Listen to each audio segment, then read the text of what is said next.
प्राचीन समय की बात है। किसी नगर में चंद्र नाम का युवक रहता था। पेशे से चंद्र एक किसान था और कुछ बीघे जमीन ही उसकी कुल संपत्ति थी। उस जमीन पर जो फसल उगती थी उससे उसके परिवार का गुजर बसर होता था। जिस साल फसल अच्छी हो जाती थी वह साल चंद्र के लिए खुशी का साल होता था। लेकिन जिस साल फसल अच्छी नहीं होती थी उस साल उसके परिवार को बड़ी ही दिक्कतों का सामना करना पड़ता था। समय अपनी रफ्तार से आगे बढ़ रहा था और चंद्र अपनी जमीन पर पैदावार बढ़ाने के लिए हर संभव प्रयास कर रहा था। लेकिन चंद्र का एक पड़ोसी था। उसके पास कुछ गाय थी और गायों की कुछ बछड़े थे। उसका पड़ोसी पेशे से एक ग्वाला था। अपनी गायों का दूध वो घर घर बेचकर अपना गुजर बसर किया करता था। लेकिन उसकी एक समस्या थी। वह गायों से दूध तो निकालना चाहता था, लेकिन जब बात उनको खिलाने पिलाने की आती, चारा डालने की आती, तो वह अपने गायों को खुला छोड़ देता था, क्योंकि उसे पता था कि गाय दूसरों के खेतों में जाकर अपना पेट भरकर वापस उसी के पास आ जाएंगे। उसका काम सिर्फ गायों से दूध निकालने का था। उनकी देखभाल का जिम्मा वो लेना ही नहीं चाहता था। इसकी वजह से बहुत से लोग उसे ताना भी देते थे, क्योंकि गाय जब उनके खेतों में घुसती थी तो फसलों को बड़ा नुकसान होता था। लोग उससे शिकायत करते कि जब दूध तुम निकालते हो तो उनको चारा तुम क्यों नहीं डालते हो, क्यों हमारी फसल बर्बाद करने के लिए उसे खुला छोड़ देते हो। इस पर वह कहता कि मैं गायों को पूरे दिन बांध के नहीं रख सकता, उनको खुला भी छोड़ना चाहिए। गाय हमारी माँ होती है और अगर तुम्हारी फसल खराब होती है तो तुम अपनी फसलों की निगरानी रखो। मैं कौन सा तुम्हारे खेतों में छोड़ने के लिए जाता हूँ। और इस प्रकार वह अपनी बात को ऊपर रखते हुए दूसरों को नज़रअंदाज कर देता था। एक दिन सुबह सुबह जब चंद्र अपने खेतों में गया तो उसने पाया कि रात में गाय ने उसकी खेत की बहुत सी फसल खराब कर दी थी। उस खेत में उसने गाय के पैरों के निशान देखे। अब उसका यकीन पक्का हो गया था कि यह गाय उसके पड़ोसी की ही थी। इसलिए उसने सोचा कि वह अपने पड़ोसी को इसकी शिकायत करेगा। लेकिन तभी उसे याद आया कि पड़ोसी को शिकायत करने का कोई फायदा नहीं है, क्योंकि वह उसकी बात को मानेगा ही नहीं। और आखिरकार उसने फैसला किया कि वह रात में अपनी फसल की देखभाल वहीं खेत में अपनी झोपड़ी में रहकर करेगा। उसने घर आकर अपनी पत्नी को अपना विचार बताया कि आज रात से मैं खेतों में ही सोया करूँगा। इस पर उसकी पत्नी ने भी कोई विरोध नहीं किया, क्योंकि उसे पता था कि फसल अच्छी नहीं होगी तो फिर से कलह के दिन आ जाएंगे। उसी रात को चंद्र अपना खाना पीना खाकर अपनी लाठी को तैयार करके अपनी झोपड़ी की तरफ निकल पड़ता है। आज उसने फैसला कर लिया था कि आज से जब तक फसल नहीं कटेगी वह खेतों में ही अपनी फसल की देखभाल किया करेगा। लेकिन उसके मन में एक असमंजस की स्थिति भी थी। उसने सोचा कि अगर गाय मेरी फसल खाने के लिए आती है तो मैं उसे लाठी से मार तो नहीं सकता। बचपन से ही उसके संस्कारों से उसकी ऐसी मान्यता थी कि गाय उसकी माँ समान है और माँ पर कोई लाठी कैसे चला सकता है। तो यहाँ पर असमंजस की स्थिति तो खड़ी होनी ही थी। इसलिए उसने सोचा कि मैं गाय को लाठी मारने की बजाय ऐसे ही हाँक दिया करूँगा। गाय वैसे ही हाँकने से खेत से बाहर चली जाएगी। लेकिन रात में जब गाय फसल खाने के लिए उसके खेत में पहुंची तो उसने खेत से बाहर हाँकने का बहुत प्रयास किया। वह इस कोने से गाय को बाहर हाँकने की कोशिश करता तो गाय उस कोने पर पहुंच जाती, लेकिन गाय उस खेत से बाहर निकलने का नाम ही नहीं ले रही थी। इससे चंद्र का क्रोध बढ़ते जा रहा था। अपने गुस्से की वजह से वह खुद पर बेकाबू होता जा रहा था और आखिरकार वह घड़ी भी आ गई जब वह अपने सारे संस्कार भूल गया। और जब आदमी गुस्से से भर जाता है तो उसका विवेक, उसकी बुद्धिमानी, उसकी सोच सब कुछ खत्म हो जाती है। ऐसा ही कुछ उसके साथ भी हुआ। वह भूल चुका था कि उसके संस्कार क्या है और आखिरकार उसने लाठी उठाकर उस गाय को पीटना शुरू कर दिया। इससे वह गाय खेत से बाहर भागने की कोशिश करने लगी और बाहर भागने की कोशिश में वह गाय एक जगह पे पानी में लिपट कर वहीं जमीन पर गिर गई और बदकिस्मती से जहाँ पर वह गाय गिरी थी वहीं पर जमीन पर एक बड़ा सा पत्थर भी पड़ा हुआ था, जिसके कारण उस गाय की उस पत्थर पर गिरने की वजह से वहीं पर मौत हो गई। यह घटना होने के बाद चंद्र का गुस्सा एकदम ठंडा हो गया। उसको एहसास हुआ कि उससे कितनी बड़ी गलती हो गई। वो सोच ही नहीं पा रहा था कि उसे क्या करना चाहिए। क्या उससे कोई पाप हो गया? क्या उसे ऐसा नहीं करना चाहिए था? इसी सोच विचार में वह पूरी रात सो नहीं पाया और उसके सामने वह गाय तड़पते रही। उसने उसका इलाज कराने की भी कोशिश की, लेकिन रात में न तो उसे कोई चिकित्सक मिल रहा था और न ही मदद के लिए आसपास कोई मौजूद था, क्योंकि उसका खेत गांव से बहुत दूर था। वह पूरी रात उस गाय के सामने बैठा रहा और उस गाय को अपनी आंखों के सामने तड़पता हुआ देखता रहा। उसका दिल उसे बार बार धिक्कार रहा था। वो खुद से कह रहा था कि तूने कितना बड़ा पाप कर दिया, इसका प्रायश्चित तू कैसे करेगा। जैसे ही सुबह हुई तो गांव के कुछ लोग उस तरफ आ पहुँचे और जब उन्होंने चंद्र को एक मृत गाय के सामने बैठा देखा तो उन लोगों को पूरी घटना समझते देर नहीं लगी और चंद्र ने उनके सामने खुद माफ़ी मांगते हुए कहा कि यह उससे बहुत बड़ा पाप हो गया है। इसके बाद गांव में एक पंचायत रखी गई और जिस ग्वाले की वह गाय थी, यानी कि चंद्र का पड़ोसी, उसने पंचायत से न्याय की मांग की। यहाँ पर पंचायत को फैसला करने में कुछ ज़्यादा तकलीफ नहीं हुई, क्योंकि चंद्र खुद यहाँ पर अपने आप को दोषी मानकर बैठा हुआ था। पंचायत ने फैसला सुनाया कि जब तक चंद्र अपने पाप को धो नहीं लेता तब तक वह इस गांव में वापस नहीं आ सकता। इस पर चंद्र ने पंचायत से पूछा भी कि वो अपने इस पाप को किस तरह धो सकता है। तो पंचायत ने बताया कि तुम 4 धाम की यात्रा करके आओ, इसके बाद तुम्हारे पाप धुल जाएगा। लेकिन अब भी चंद्र की आंखों के सामने गाय का वो तड़पता हुआ चेहरा घूम रहा था और उसे लग रहा था कि 4 धाम जाने के बाद उसका यह पाप किस तरह धुल जाएगा। क्या उस गाय की जिंदगी वापस आ जाएगी? क्या उसका दर्द मेरी आंखों के सामने से हट जाएगा? लेकिन फिर भी उनकी बात मानते हुए वह 4 धाम की यात्रा के लिए निकल पड़ता है। यह उस समय की बात है जब कोई साधन या वाहन नहीं हुआ करते थे, तो इंसान को अपने पैरों से ही चलना पड़ता था या फिर घोड़ा गाड़ी या ऊंट गाड़ी पर जाना होता था। चंद्र की यात्रा बहुत लंबी होने वाली थी। शायद उसे कई वर्ष लग जाते वापस लौटने में, लेकिन फिर भी चंद्र अपने इस पाप को धोना चाहता था। लेकिन उसके मन में एक सवाल भी चल रहा था कि इस पाप का दोषी जितना वो है, उससे कहीं ज़्यादा दोषी वो ग्वाला है, जो अपनी गाय का दूध निकाल कर यूं ही दूसरों की फसल चरने के लिए छोड़ देता था। यह सिर्फ उसके मन का एक सवाल था, लेकिन इस सवाल को वहाँ पर किसी से पूछ नहीं सकता था।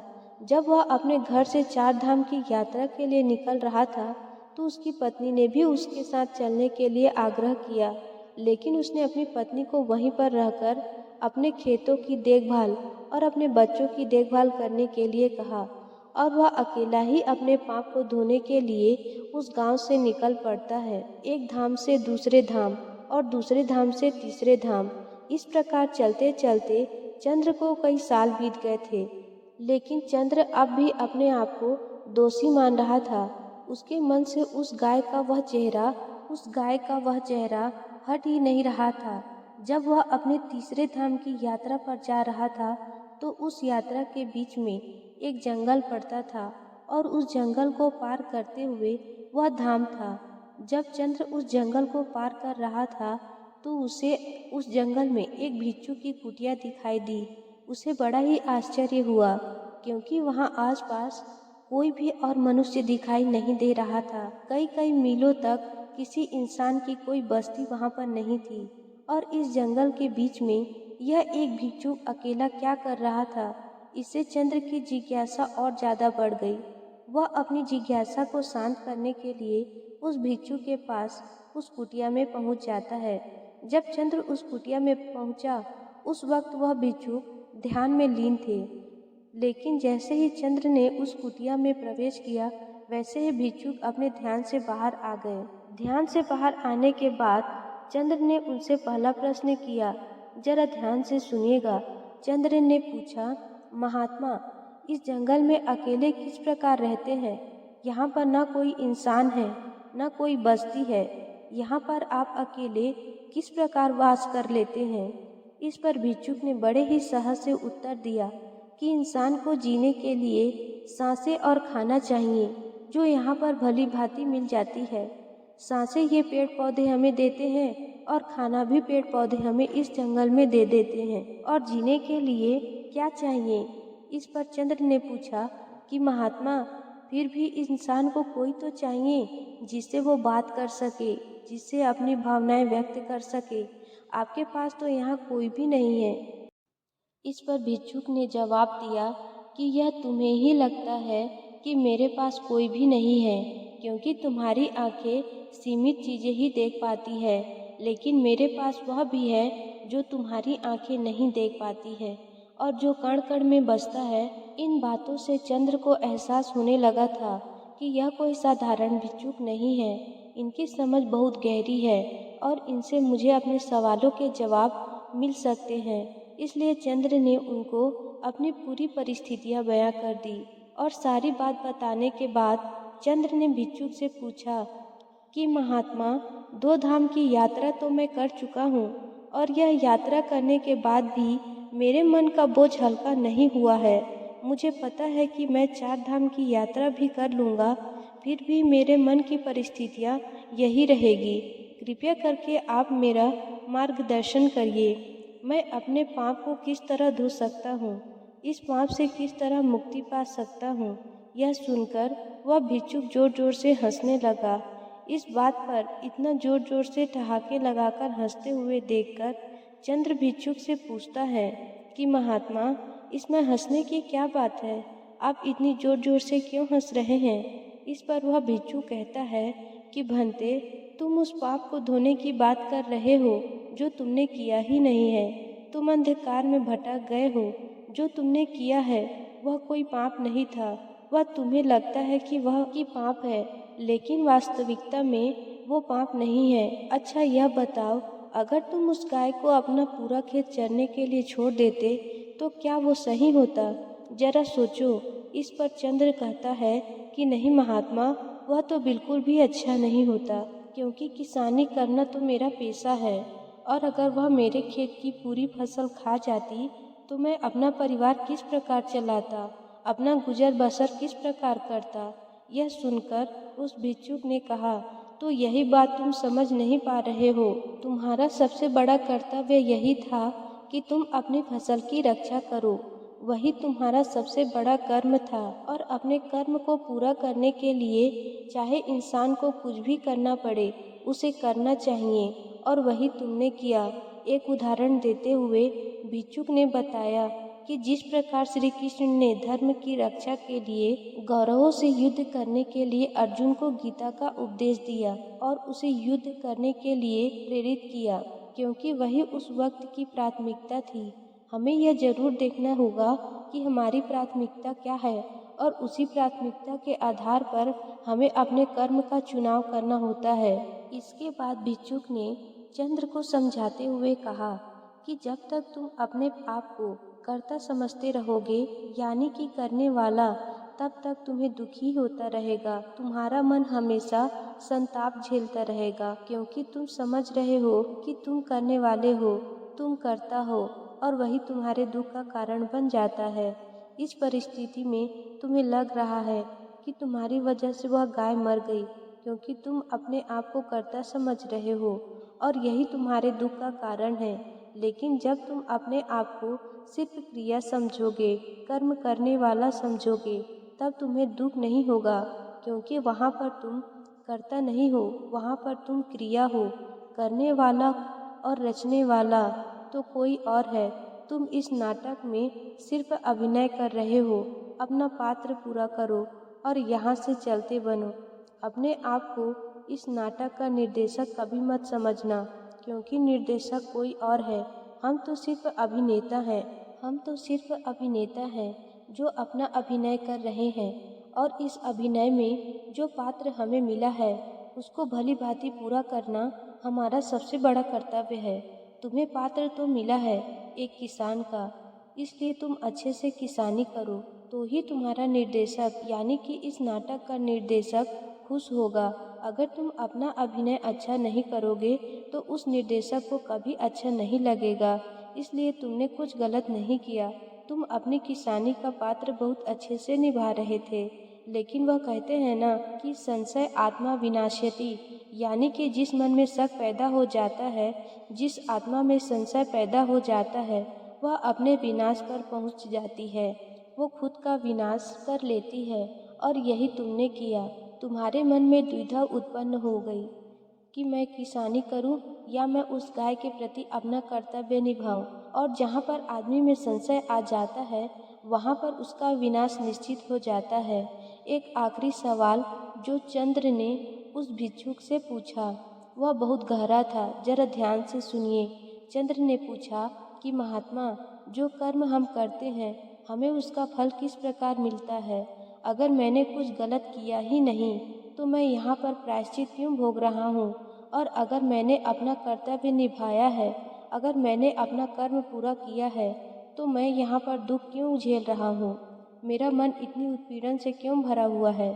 इस पर बौद्ध भिक्षुक ने उसे समझाते हुए कहा कि जब तुम जमीन में कोई बीज डालते हो फसल उगाने के लिए, तो तुम्हें कैसे पता होता है कि तुम्हारी फसल कौन सा फल देगी? यह सुनकर चंद्र ने जवाब दिया कि महात्मा, ये तो बीज डालने के कई महीनों बाद पता चलता है कि यह फसल कौन सा फल देने वाली है। जब तक हमें यह पता नहीं चलेगा कि ये बीज किस किस पेड़ का है, तब तक हमें कैसे पता चल सकता है कि ये पेड़ कौन सा फल देने वाला है? यह सुनकर बौद्ध भिक्षुक मुस्कुराते हुए कहने लगे कि जिस प्रकार बीज को जमीन में डालने पर हमें पता नहीं होता है कि वह कौन सा फल देगा, उसी प्रकार कर्म करते हुए हमें यह पता नहीं होता कि इस कर्म का फल हमें किस प्रकार मिलेगा। हो सकता है उस कर्म का फल मिलने में देरी हो जाए, लेकिन उस कर्म का फल मिलता जरूर है। लेकिन इंसान में इतना संयम नहीं रहता, इतनी दूरदृष्टि नहीं रखता, वो इतना सोच ही नहीं पाता। उसे तो अपने कर्मों का फल तत्क्षण चाहिए। वह तो यह समझता है कि जैसे ही मैं अपना कर्म करूं, वैसे ही मुझे अपना फल मिल जाए। लेकिन ऐसा जिंदगी के किसी पैमाने पर नहीं होता है। कोई भी विद्यार्थी जब मेहनत करता है तो कई साल बाद उसे उस विद्या का परिणाम मिलता है। अगर कोई विद्यार्थी यह सोचे कि आज मैं यह पूरी पुस्तक पढ़ लेता हूँ और कल ही मैं परीक्षा में बैठ जाऊँ, तो ऐसा हो ही नहीं सकता। उसे सालों साल अभ्यास करना पड़ता है, और उस अभ्यास का फल उसे कब मिलेगा उसे यह पता भी नहीं होता है। लेकिन फिर भी इंसान समझ नहीं पाता और हमेशा अंधकार में भटकता रहता है। अपनी बात खत्म करते हुए भिक्षुक ने कहा कि तुम अब अपने गांव लौट जाओ। तुम्हें 4 धाम की यात्रा करने की कोई ज़रूरत नहीं है। तुम अच्छे से गांव में जाकर अपना कर्म करो और वहां पर अपने परिवार की देखभाल करो। यही तुम्हारा अभिनय है और यही तुम्हारा पात्र है जो तुम्हें इस जीवन में निभाना है। यह सुनकर चंद्र कहता है, लेकिन महात्मा, पंचायत ने मुझे दोषी पाया है, और जब तक मैं अपनी सजा पूरी नहीं कर लेता, यानी कि अपना पाप नहीं धो लेता, तब तक मैं कैसे वापस जा सकता हूँ? यह तो धोखा होगा, छल होगा, जिसका परिणाम मुझे बाद में भोगना होगा। इस पर वह भिक्षुक कहता है कि तुम एक बार अपने गांव में जाओ, वहाँ की परिस्थिति बहुत कुछ बदल चुकी होगी। वह गांव वैसा नहीं रहा होगा जैसा कि तुम छोड़कर आए थे, क्योंकि तुम अपने कर्म अच्छे से कर रहे थे, और उन कर्मों के परिणाम अब वहाँ पर तुम्हारे परिवार को मिलने शुरू भी हो चुके होंगे। जाओ, इस चीज़ को अपनी आंखों से देखो और कर्मों के विधान को भली भांति समझो। यह सुनकर चंद्र अपनी यात्रा के बीच से ही वापस अपने गांव में लौट आता है, और गांव में लौटकर वो क्या देखता है कि उसका वह ग्वाला पड़ोसी जो गायों को यूं ही छोड़ देता था, उसके पास अब एक भी गाय नहीं थी, और दूसरी तरफ उसके परिवार के नाम पर गांव में एक गौशाला बनी हुई थी, जहां पर गांव के लोग अपनी श्रद्धा से कुछ न कुछ गायों को खाने के लिए चारा भेंट में देते रहते थे। यह दृश्य देखकर चंद्र आश्चर्यचकित रह गया। उसे समझ नहीं आया कि किस प्रकार हुआ। जब उसने लोगों से पूछा कि किस प्रकार हुआ, तो लोगों ने उसे बताया कि तुम्हारे जाने के बाद इस ग्वाले ने अपनी गाय रात में छोड़ना बंद नहीं किया और इसकी गाय दूसरों के खेतों में भी फसलों को नुकसान पहुंचाती रहती थी, जिससे सभी गांव वाले बहुत परेशान हो गए। और आखिरकार एक दिन पंचायत हुई और पंचायत ने यह निर्णय किया कि चंद्र से कुछ गलत नहीं हुआ था। अपनी फसल को बचाने के लिए अनजाने में ही उससे यह गलती हो गई थी, लेकिन यह गलती नहीं मानी जा सकती और इसलिए जो गाय उस ग्वाले ने छोड़ रखी थी, उन गायों को पकड़कर एक गौशाला बनाई गई और वह गौशाला चंद्र के परिवार के नाम पर कर दी गई, क्योंकि पंचायत को एहसास हुआ कि चंद्र को दोषी मानकर उनसे बहुत बड़ी गलती हुई थी।